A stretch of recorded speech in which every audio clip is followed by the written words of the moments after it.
Shalom Bapak Ibu Saudara sekalian, kita kembali bertemu dalam acara Manarima hari ini. Saya percaya bahwa Bapak Ibu Saudara sekalian tetap bersemangat untuk terus-menerus kita belajar firman Tuhan yang singkat, yang selalu membuat kita lebih lagi mengenal akan pribadi Allah kita. Karena melalui firman-Lah kita akan lebih mengenal akan hati Tuhan. Mari kita buka terlebih dahulu acara Manarima hari ini dengan doa. Terima kasih Tuhan kalau kami diperkenankan bertemu kembali dalam acara Manarima hari ini. Kami tetap Tuhan bersemangat untuk menyelidiki firman-Mu, merenungkan firman-Mu, dan melakukan firman-Mu. Supaya hidup kami dapat sesuai dengan kebenaran firman Tuhan, tidak menyimpang ke kiri dan tidak menyimpang ke kanan. Terpujilah nama-Mu Tuhan, di dalam nama Tuhan Yesus Kristus. Haleluya. Amin. Shalom Bapak Ibu Saudara sekalian. Kita akan membahas topik kali ini yang saya beri judul Peran Roh Kudus dalam Perjanjian Lama bagian yang keempat. Sekali lagi, peran Roh Kudus dalam Perjanjian Lama bagian yang keempat. Khusus untuk bagian yang keempat ini, saya akan membahas peran Roh Kudus dalam hubungan dengan nubuatan tentang apa yang akan dikerjakan Tuhan di masa yang akan datang. Sebelumnya kita telah membahas peran Roh Kudus dalam penciptaan dan peran Roh Kudus dalam hubungannya dengan tokoh-tokoh Perjanjian Lama.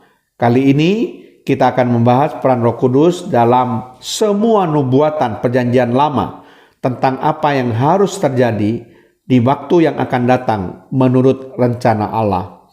Misalnya saja, Roh Kudus memakai para nabi menubuatkan tentang Mesias atau tentang Yesus Kristus yang akan lahir di Bethlehem. Itu dapat kita baca dalam Yesaya pasal 9 ayat 5-6. Sebab seorang anak telah lahir untuk kita, seorang putra telah diberikan untuk kita. Lambang pemerintahan ada di atas bahunya, dan namanya disebutkan orang Penasehat Ajaib, Allah yang perkasa, Bapa yang kekal, Raja damai. Besar kekuasaannya dan damai sejahtera tidak akan berkesudahan di atas tahta Daud dan di dalam kerajaannya, karena ia mendasarkan dan mengokohkannya dengan keadilan dan kebenaran dari sekarang sampai selama-lamanya. Kecemburuan Tuhan semesta alam akan melakukan hal ini. Kita juga melihat peran Roh Kudus dalam semua nubuatan tentang Yesus. Itu ternyata telah digenapi oleh Allah secara tepat, baik dalam waktu maupun tempatnya. Namun di antara nubuatan-nubuatan dalam Perjanjian Lama, maka nubuatan tentang kedatangan Mesias dan pencurahan Roh Kudus menjadi nubuatan yang sangat penting. Kita bisa membaca Yoel 2 ayat 28-29. Kemudian daripada itu akan terjadi bahwa aku akan mencurahkan rohku ke atas semua manusia. Maka anak-anakmu laki-laki dan perempuan akan bernubuat. Orang-orangmu yang tua akan mendapat mimpi. Teruna-terunamu akan mendapat penglihatan. Juga ke atas hamba-hambamu laki-laki dan perempuan akan kucurahkan rohku. Ini Roh besar, tentu bicara Roh Kudus pada hari-hari itu. Nubuatan ini telah digenapi pada hari Pentakosta dalam Kisah Para Rasul 2 ayat yang keempat, di mana dikatakan pada saat itu apa yang terjadi?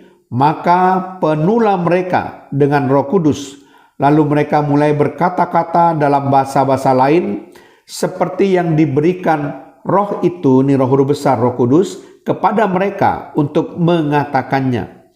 Begitu banyak orang menyaksikan pencurahan Roh Kudus tersebut, mereka menuduh murid-murid Yesus telah mabuk oleh anggur manis sebab berbicara dalam bahasa roh dan dalam manifestasi bahasa-bahasa bangsa sekitar.